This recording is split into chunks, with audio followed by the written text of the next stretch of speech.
Hello and welcome to another episode of Leo Interviews. Today we have Brandon with us. Hi, hello. Hi, nice to meet you. Well, are you ready to go ahead and get into this interview? I sure am. Okay, tell me a little bit about you.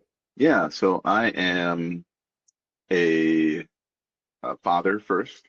I've got identical twin boys. I am a physical therapist and personal trainer here out in Austin, Texas. And I mostly spend my time with my family and just I really enjoy cooking. Huh, That's about it. Yeah. yeah. I mean, I think who doesn't love food? You know, salty, sugary, buttery, Yeah. French fry, potatoey. It's just good. hmm But what's your favorite type of food? Yeah. My favorite type of food is sort of boring, but I'm just going to tell you anyway. Um, My favorite food is broccoli. I really love broccoli. But then my favorite, I guess, meal would probably be lasagna, just because it Ooh, has yeah, everything that you want in a meal. It yeah. has a little bit of gooiness to it, some Oh yeah. crunchiness, and then you can add whatever you want to it. Yeah, my mom like recently just made lasagna, and I thought I would ascend into like heaven. It's Yeah, it's just like lasagna is just like almost perfect. yeah. I don't know, like I don't know if there's a way to describe it. It's just like amazing, you know? Well, I'm gonna give a stab at it. Layers of perfection. Yeah, exactly. Layers.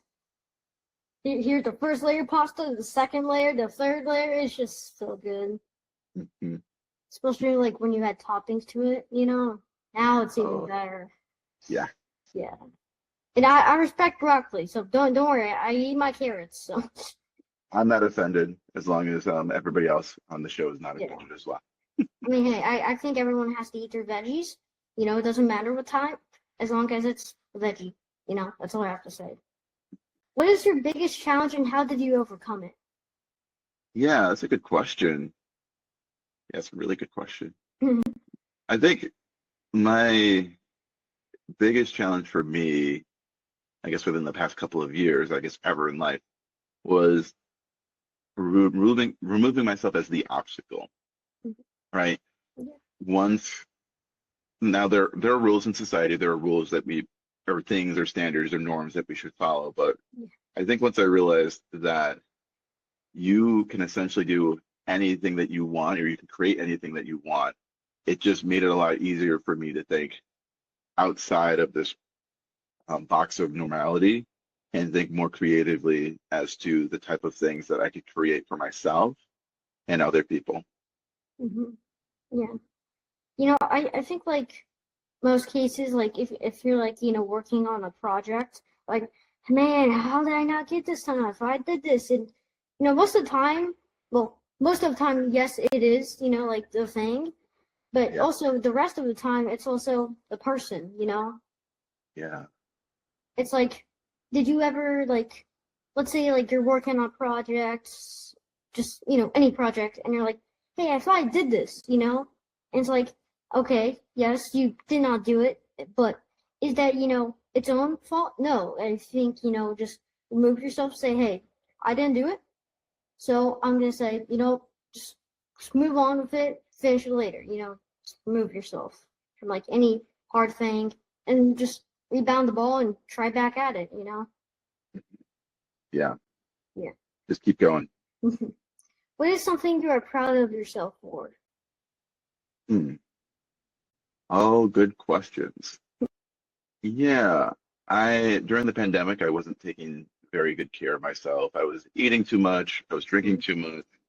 I was in pretty poor health, and I think I'm proud of the fact that I decided to take better care of myself and essentially change my lifestyle so I could have the current lifestyle that I have with a family and a job that I really enjoy. Yeah. What about you? Personally, I guess something I'm proud of myself for is I have lots of things. Number one, trying food that did not want to try. Well, my mom kind of made me. Number two, probably, you know, going to a lot of cool places. We went to Europe and we visited Germany once. Oh, okay. I've Yeah. been one time before. It's a pretty cool place. Oh yeah. George, well, my dad, I guess. He drives on like this I think it's like the longest racetrack. I don't know. I'll have to see what Dad says after, but I think it's like one of the longest racetracks, something like that. But, yeah, so that was pretty cool. And then we also got pretzel. So The pretzels there are pretty good. yeah. I asked him to bring me pretzel home, and guess what? He delivered the package. I took a Oh, bite, and it actually tasted really good. worth the trip. Yeah, yeah, it was worth the trip.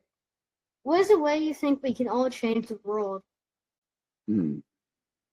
I think the way that we can all change the world is by first seeking to understand before judging.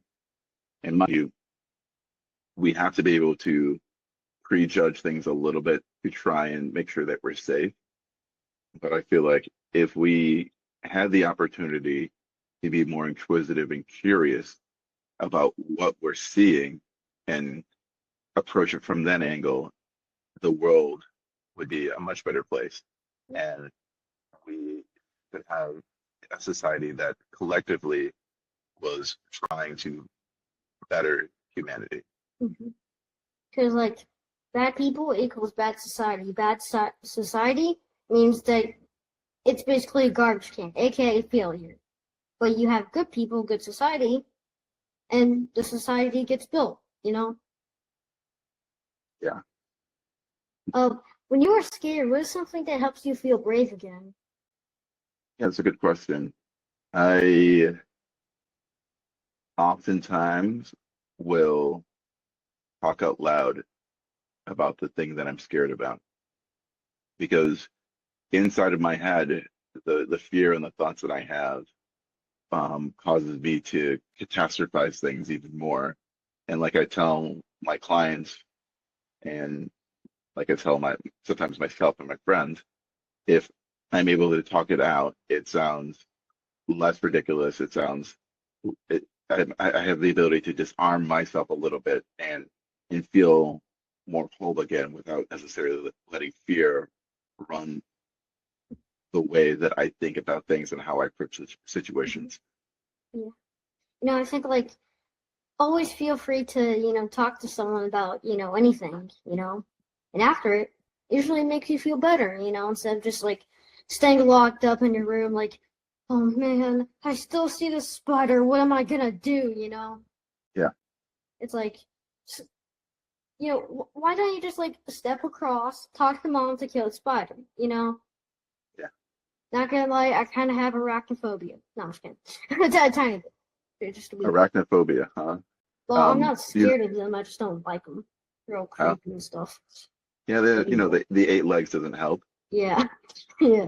That doesn't really help. Someone liking spiders too much. I almost think like sometimes they're like tiny aliens somehow. Just like They are eight really legs. different from like insects and other things, so they might be. Yeah, who knows? Who knows? Maybe like one day they just came from a spaceship and landed here somewhere. I don't know. Um, what advice would you give to your younger self? They're all good questions. The only way to do something perfect is to do it imperfect first. I think like exactly like I think you want to try and like mess up, but in a good way. You're like, maybe instead of going, this way, I wonder what will happen, and possibly could even teach you like even more. Like, let's say a test. You take the test, but you're like, I wonder what happens if I just get this one note wrong. And it's like, okay, I may have got 99 instead of 100, but what does that teach me? It teaches you even more stuff to like rebound the ball and get back at it. You know, it's just like, and also like if you fail at something, not only like it's not considered a failure, it's considered not only just like you trying your hardest, but also you can learn from failing and like what to do better next time, you know? Yeah, it makes you more cognizant of the thing that you're doing, and then you sleep well, you eat plenty of food, you reduce your stress, and then the next time you do it, you're like, oh, I'm starting to get the hang of it. Yeah. What is your favorite childhood memory? Yeah, well, this one's easy. When we moved to England, because we moved to England when I was about 7, and then we stayed there until I was about 10.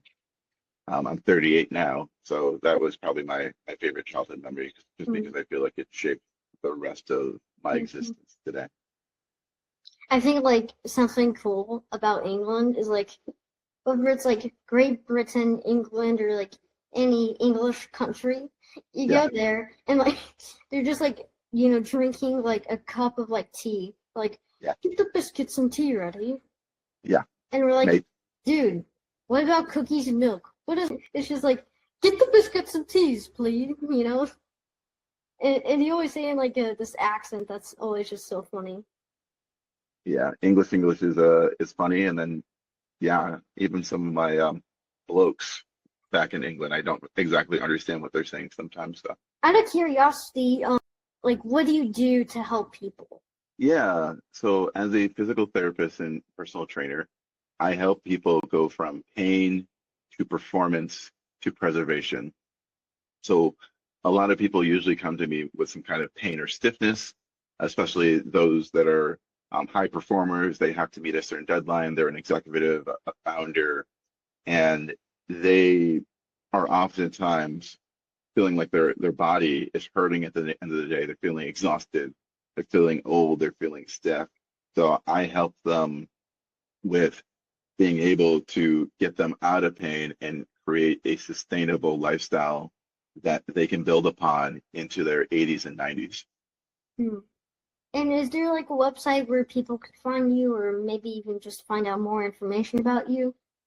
Yes, I have my Instagram and I have my website. It's drbrandoncrosdale.com. It's a little long.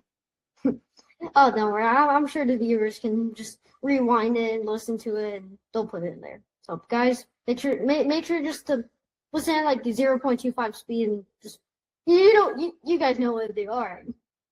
Well, that's gonna be it for today's episode, guys. But as always, we have the very last question because it is the best out of the best. So, are you ready? I'm ready. Let's go All for it. right. Now, this is going to be a hard decision, so you really have to be like full prepared. Okay. Okay.